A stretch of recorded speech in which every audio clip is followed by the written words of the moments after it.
Alors, où on en est dans ces grèves? Reste bien jusqu'à la fin.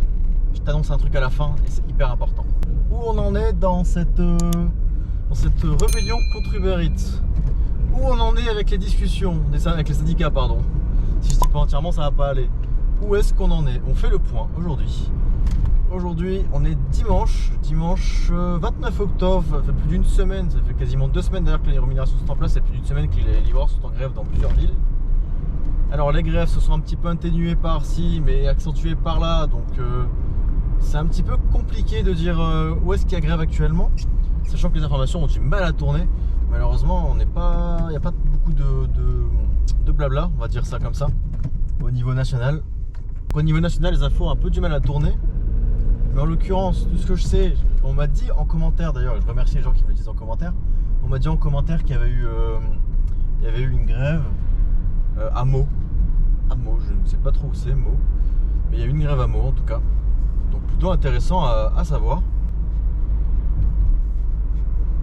Donc les grèves s'accentuent, les grèves prennent de l'ampleur. Et les grèves avancent. Et Uber Eats ne compte toujours rien changer aux dernières nouvelles. Il y a des discussions avec les syndicats apparemment début novembre pour des discussions, quoi, on va dire ça comme ça. Donc à voir ce que ça a donné avec les discussions avec les syndicats qu'il y aura début novembre. En attendant, les syndicats ont fait un appel à le syndicat, je crois qu'il n'y a que la CGT, je crois, sans apprendre avec des pincettes parce que franchement je ne sais pas s'il y a que la CGT ou pas qui a appelé à ce mouvement. Ils ont appelé à débrayer, à faire grève, à tracter, à tout ce que vous voulez le week-end prochain. Donc le premier week-end de novembre, donc le week-end de la rentrée en fait, juste avant la rentrée scolaire. Donc qui sera un gros week-end pour Uber Eats, donc justement un gros week-end de perte pour Uber Eats potentiel. Et en tout cas c'est pour ça que les syndicats veulent taper dessus et aussi pour le temps de s'organiser évidemment. Donc voilà où on en est. La grève c'est un appel à la grève nationale, générale. Tous les livreurs sont appelés à faire grève, même sur des livreaux, etc. Parce que des livreaux, les tarifs sont un peu pourris aussi. Enfin, ils étaient pires qu'Uber, maintenant j'ai envie de dire c'est le kiff-kiff malheureusement. Uber se sont rapprochés des livreaux, un petit peu triste. Mais voilà, je vous mets le petit tract. Je vous l'ai déjà mis d'ailleurs dans la vidéo, mais je vous le remets au cas où. N'hésitez pas à mettre pause, à screen, à tout ce que vous voulez, etc. C'est le petit tract de la CGT. Pour justement c'est après la réunion en visio qu'il y a eu là ce vendredi. On va faire le point après cette réunion en visio. Donc voilà, les faits sont là, les choses sont là. Où est-ce qu'on va en arriver? Je ne sais pas. Quoi qu'il arrive, la grève est lancée et les livreurs sont déterminés. Et moi du coup en fait par rapport à ces nouvelles rémunérations, moi j'ai complètement arrêté de travailler une nuit parce que la nuit la rémunération en fait maintenant c'est vraiment axé que sur la demande. Donc en gros au moins il y a une demande, au moins les prix sont élevés. Et au plus tu es proche du restaurant, moins les prix sont élevés également. Et comme du coup la nuit, il n'y a pas beaucoup de commandes, on doit attendre devant les restaurants pour pouvoir sonner. Donc en gros, il n'y a pas de demande, moins payé, on attend devant, moins payé. Donc en gros, on est... Voilà, vous avez compris. C'est vrai que moi la nuit, je préfère arrêter. Maintenant, je travaille de journée. Franchement, la santé, elle me remerciera.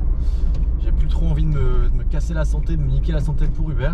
Là où tous les salaires augmentent, etc., nous sommes clairement passés sous le SMIC.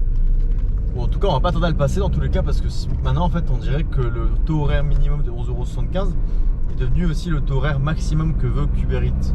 Et en soi, ils ont raison. Les syndicats qui ont voté ça, pour moi, c'est ridicule. Pourquoi avoir voulu voter ça? C'est assez logique que si ils avaient un salaire minimum à donner, autant qu'ils se basent dessus pour essayer de...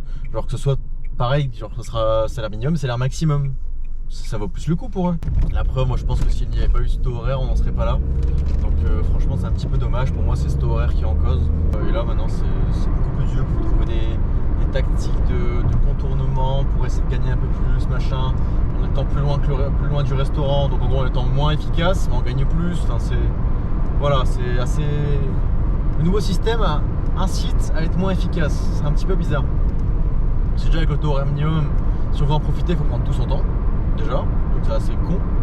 Ensuite, maintenant, moi, franchement, la majorité du temps, je reste chez moi. Je sors plus.